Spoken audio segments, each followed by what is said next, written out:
Every parent wants to give their child opportunities to grow, learn, and succeed. But in a world of youth sports, camps, and endless activities, how do you know when you're making a meaningful investment in your child's future and when you're simply responding to pressure, comparison, or unrealistic expectations? And boy, do I feel like I am living in this world right now. Welcome to Paladin Financial Talk. I'm your host, Nikki Foley, and today I'm joined by featured guest Nicole Giefer, lending us expertise on this topic as a parent. Welcome to the show, Nicole. Thank you. All right. So this series is on family and finance, and we're exploring how families are navigating education, financial decisions, leadership development, and preparing their students for life beyond the classroom. And today I am bringing you on as a parent as part of this conversation. But I also want to note that when I say parent, I'm also talking about grandparents, because there are a lot of roles that grandparents play with our children today. And that's an essential part of this conversation too. So we're regularly having, when we meet with our clients, we're regularly having conversation with grandparents about the resources that they are lending to families these days. And so I want to make sure that I recognize whether we're talking about parents, grandparents, aunts, uncles, it takes, what do they say? It takes a village to raise our children these days. And so whether people are giving their time, their talents potentially, and their treasures to these kids, we want to make sure the conversation is all around this perspective on family. And so let me tell you where we've been. So recap so far in this series, and then we'll talk about your perspective today. So in our first episode, we covered the student perspective and what kids gain along the way. And that was about really the outcome of that was education is more than just a degree. And so we're talking about the college education, and there's so much that you gain in experience and so much return on investment in just the experience part of it.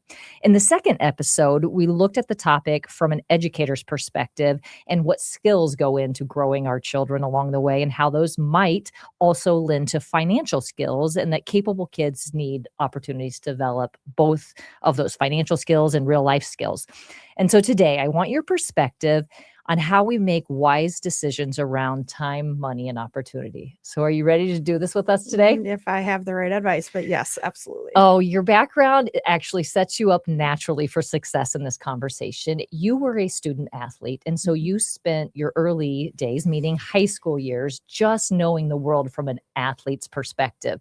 And you had the opportunity, because of your skill set, to go on and play at the college level. And so I want to hear some of your perspective on that. And I've got my questions prepared for you. But now, as we zoom forward, married, 3 kids, you have a student that's getting ready to go to college in a year. You have 2 others that are super active that have you all over the place. And you spent the last 10 years running your own business because of the trade-offs that had to be made. You only can be in so many places. And so your husband worked full-time while you ran the business. So we're going to get into the details of this. You're well aware of the trade-offs that had to be made. Is there anything else you want to share as I lead up to this about your background that might be important to our conversation?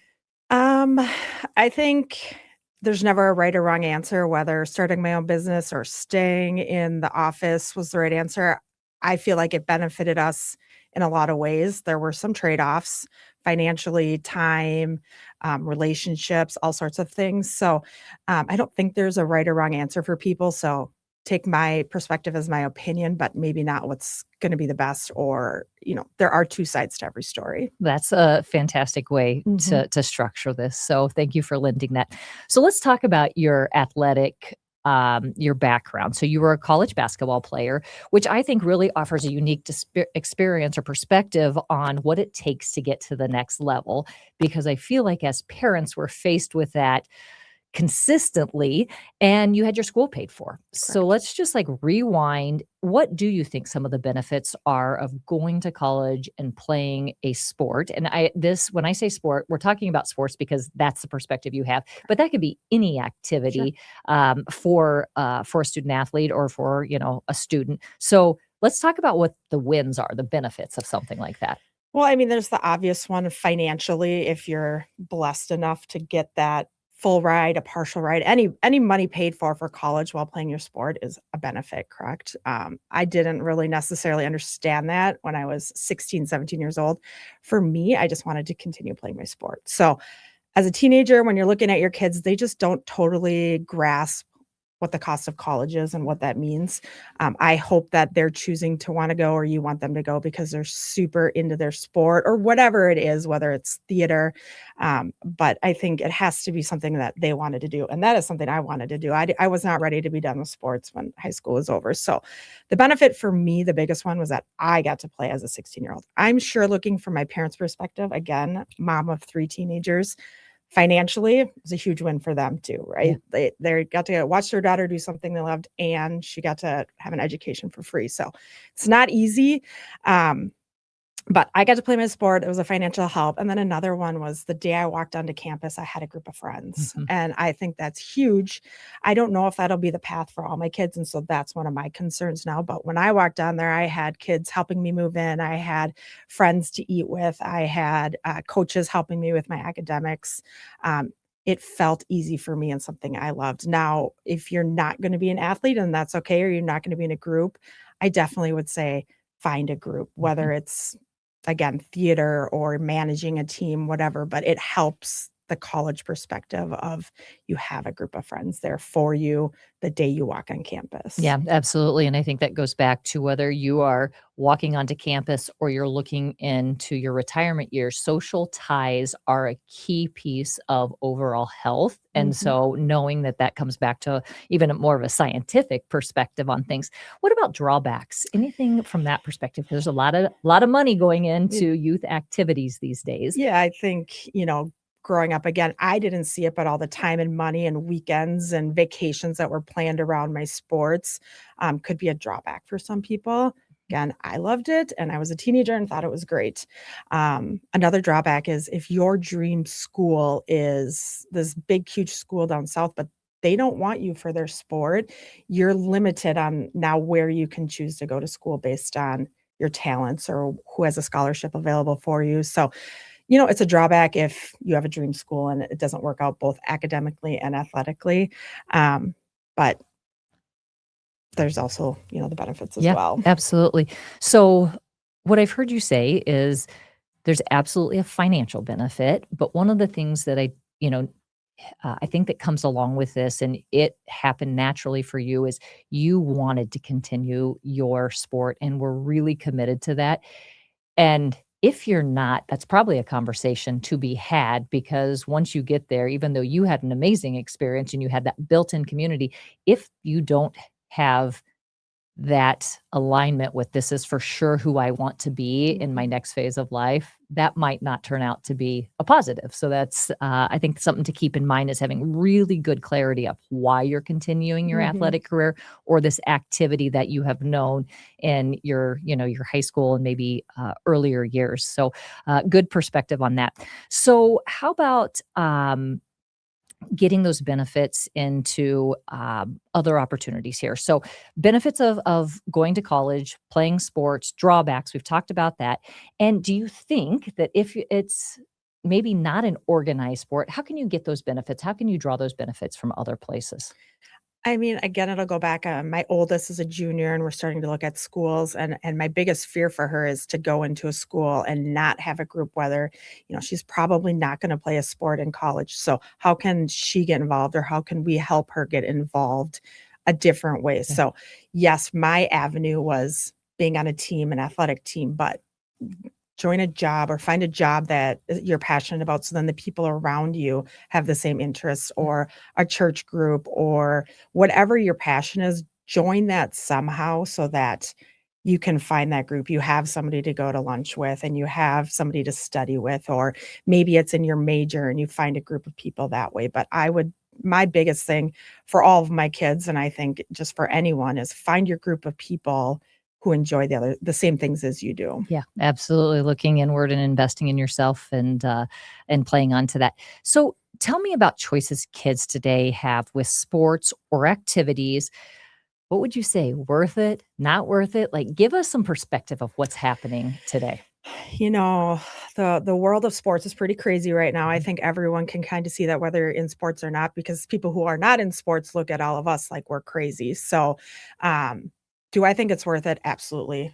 Financially, it's a hardship all the time, but yes, you might not gain the full ride scholarship that you think is the dream for everyone, but there's so many more benefits of playing sports. Now, part of is it worth it is, making sure that you're spending the money on the right things. Now, we made a lot of mistakes on things we spent money on with our older kids. We have 3, so by the time we're at our 3rd, we're figuring it out a little bit on what to say yes to and what to say no to. Now, sometimes that's to make you a better athlete. Sometimes it's social so that you're with your group of friends. Sometimes it's a timing thing, it's a carpool thing, whatever it may be. But is it worth it? Yes. Now, somebody who gets a full ride is going to say, yeah, it was absolutely worth it. And somebody who doesn't get their dream full ride or their dream school or get to play in college, they might look back and say it wasn't worth it at all. But I think it's not always just about the athletics, it's about everything else they're gaining as kids growing up to be adults and then who they become as they get older. Yeah. And I'll go back to episode 1 when we talked to our recent college graduate. Her perspective was you're paying tuition for an educational purpose. But what happens around you is you are gaining so much from a life skills perspective Mhm. that you have to factor that into what you consider the cost of education is. And so you're sharing the same perspective, just using youth athletics and Mhm. youth activities to tell that same story is yes, you are investing money as a parent. Yes, you're investing time as a parent, all for what we consider is that activity. But what a life skill set that they're growing along the way of learning to work in a team environment, learning to, facing competition. That list could go on and Yeah. on about becoming and growing, becoming an adult and growing a skill set beyond that. Mhm. Um, I have to ask you just a more detailed question. I hope Sure. I'm not putting you on the spot, but you kind of led into it. Is social media gets put into this as well as these young people post about where they're at and what they're doing, and that's another emotional piece that gets played into this. And so making decisions for the right reason versus maybe that side of it. So tell us if you'd be willing just to lend some perspective on that. Yeah, that's a really big part, especially with my youngest, as social media is just basically ingrained in them. As much as you want to hold it back from them, it's just a part of life for kids these days. Yeah, we've had some hard conversations where kids post about being at a certain tournament or at a certain camp or wherever they're at, and I've had specifically my youngest come to me and say like, why did I not get invited to that, or why am I not there, why are they all together? Sometimes I say, I just knew that wasn't the right place for you, maybe you weren't invited, so that's another hard conversation. But it's definitely something you have to talk to your kids about, or they're going to hold it in because they're seeing everyone supposedly at all these places that they wish they were at. But sometimes as a parent, I'm saying no, and sometimes you just weren't invited. And so those are really hard conversations to have with 11, 12, 13-year-old boys and girls. So I think, as much as it's hard, you have to have conversations with your kids and say it just wasn't the right fit for you, or you weren't asked, or, be honest with them so that they're aware of it and maybe talk to them about it before it ever happens. Absolutely, and that goes back actually to our second person that we had on was, Megan Stone, who's the director of education at a local school here, but she's also an author, and it's really her perspective is building life skills along the way, and that would be an example of where they show up, and you have to, sometimes it was a financial decision Oh, yeah. of why they aren't there, and Mhm. all of those things as you communicate with them become, Mhm. key Yeah. conversations to have. What about cost as we talk about this? Worth it or not? I mean, this is kind of leading into that. Again, we made a lot of we paid for a lot of things that maybe in hindsight are looking back and saying it wasn't worth it, Yeah. but we've learned, cost also we sacrificed a lot of things. Yeah. I'm driving my 3rd minivan. It's not my favorite choice. I would prefer not to be driving it, but financially, it was the right decision, and we had a lot of kids, and we're carpooling a lot, so you make a sacrifice, or we don't get to go on as many vacations as everyone else. People who maybe don't pay for as many tournaments or camps are going on spring break every year, and we've had to pick and choose when we wanted to go. So I still think it's worth it. I think it's the life lessons that my kids are getting. I hope someday in the future they say, yeah, it was totally worth it, mom and dad. Thanks for everything. I wish I would say that more to my parents because they also sacrificed a lot. I think it's just hard as a teenager to see that, but, as you get older and have kids and you're paying for things yourself, I listened to Isabel's, and I know she was saying until I had to pay for it myself, talking about finances, I didn't really understand, so hopefully I still say yes, it's always worth it, the sacrifices are worth it, driving the minivan is worth it, because I think my kids are gaining a lot from some of these things. Yes, we spent money on things we shouldn't have athletically, but some were great and I hope benefit them in the future. Yeah.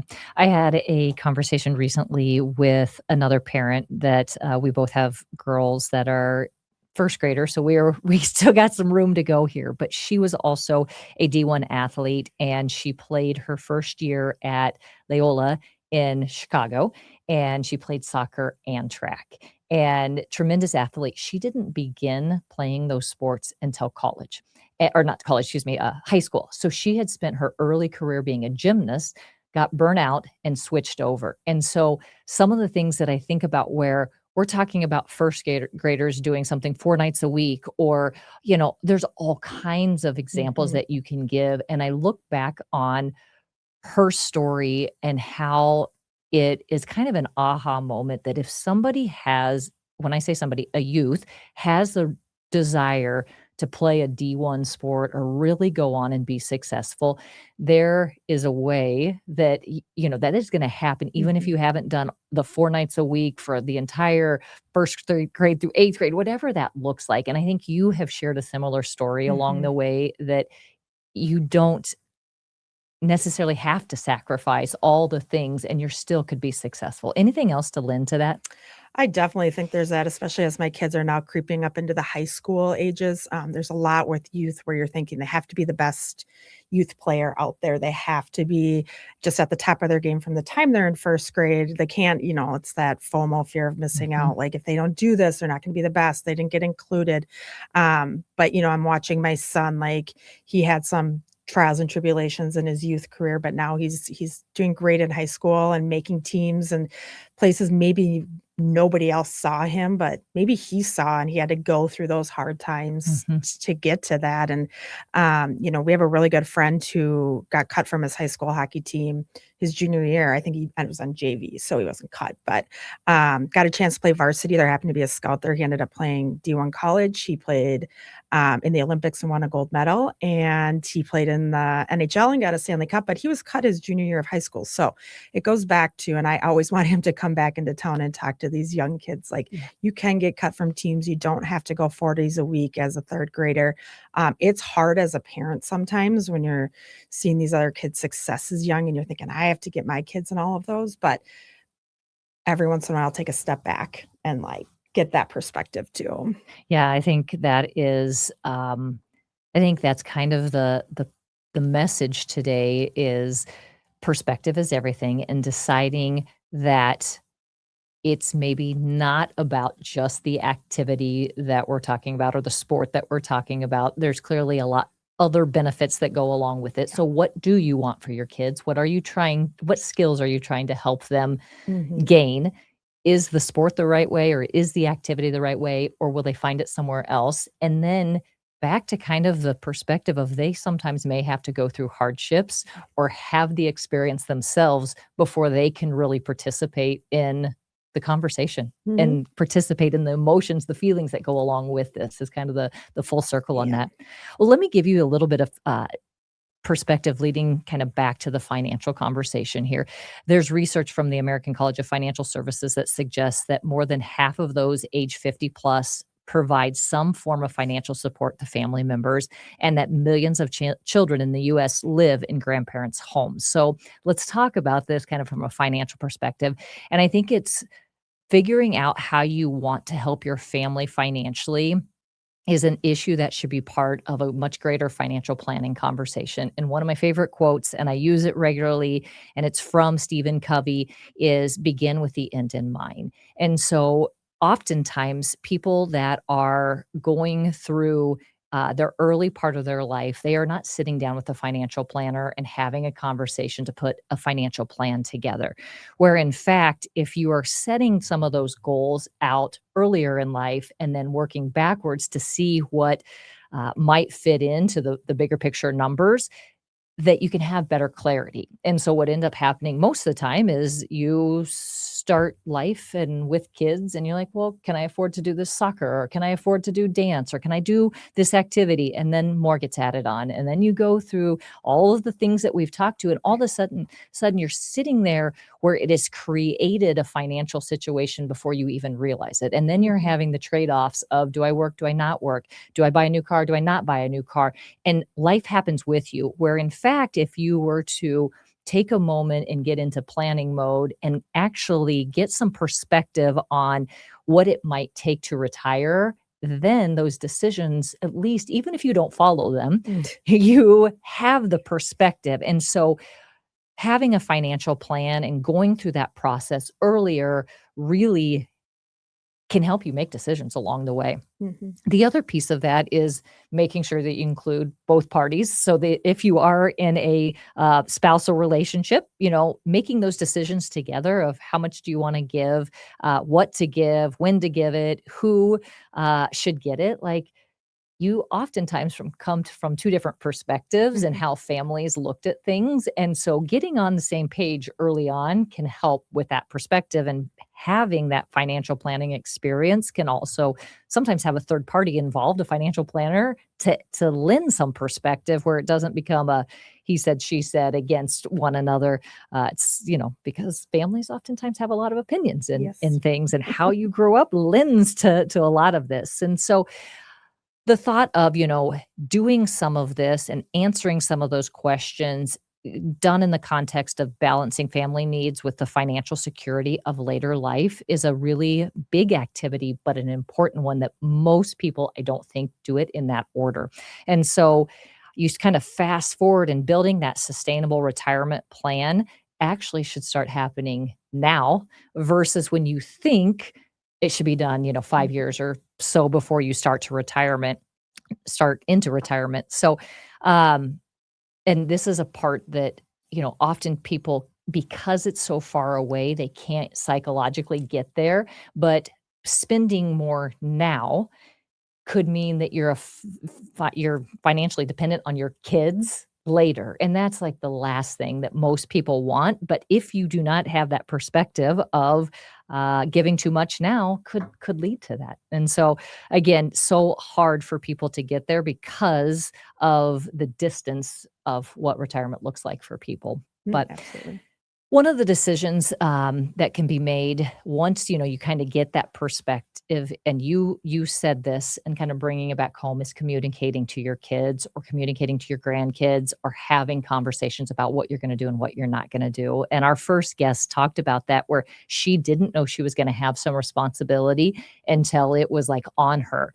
And that's something that maybe it wasn't meant to happen like that, or maybe she was told and she didn't hear it because she wasn't ready. But I Right. think that communication, you've brought it up as part of your conversation, is communicate, communicate, communicate, and make sure all parties are on the same page. Yeah, absolutely. I mean, having a 17-year-old and starting to look at colleges, we just have to be honest with her. Like, this is your path. This is how we can help. But, you know, that's hard to tell a 17-year-old who has a part-time job and has a social life. And but yeah, trying to be open and honest about it, I think, is going to be the best path for everyone. And um, you know, don't spend all your money in one place. Yeah. Like, you gotta save. Yeah, absolutely. So I think the other piece that comes into this, a lot of what we have talked about aren't are things that we plan for and that you're making conscious decisions, but there's also the unexpected that can go into this as well. And in some cases, it's an unexpected in a good way, that you get invited to a camp or an event that Mhm. you weren't expecting.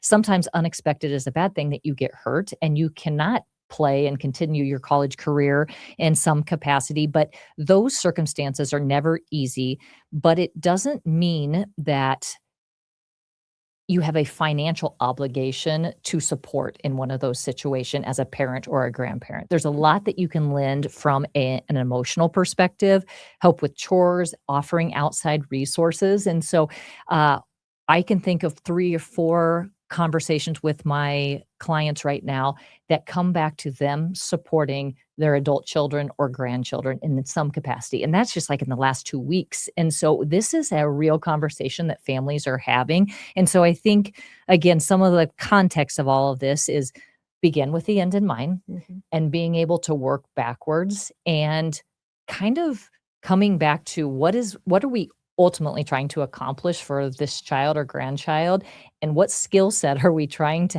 have them or have them have, and then is this the best path for them to get it? And if not, maybe there's another way that we could do it, and that could be cheaper.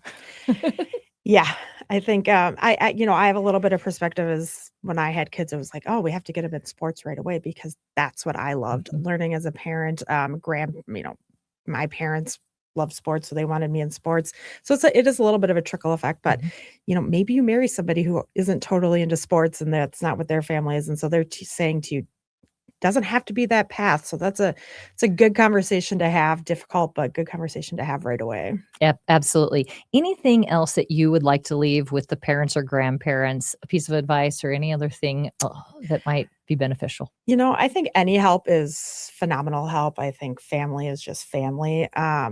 My parents helped us like watch our children when they were little. They've helped us. They gave us their little old car for my kids when they became drivers.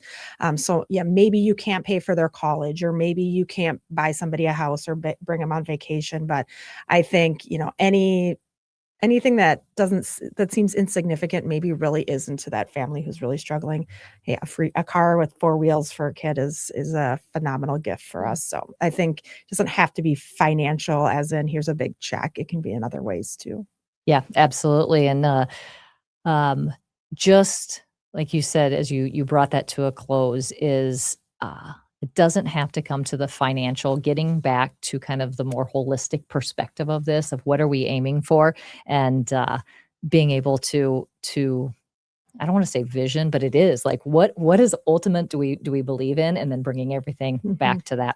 So before we wrap up, one thing that I'd like to offer to our listeners is a resource download. And so every time we do a series, we offer some type of resource and make that available out there on our website. And this month, the series is again on families and finance. And so the download is, what issues do I need to consider as my child becomes independent? And this is a checklist that we have available on our website. So it includes important conversations on financial access, health records, academic information, emergency planning. And so that download again is at paladinfinancialtalk.com, or you can get there through our main website at paladinfinancial.com.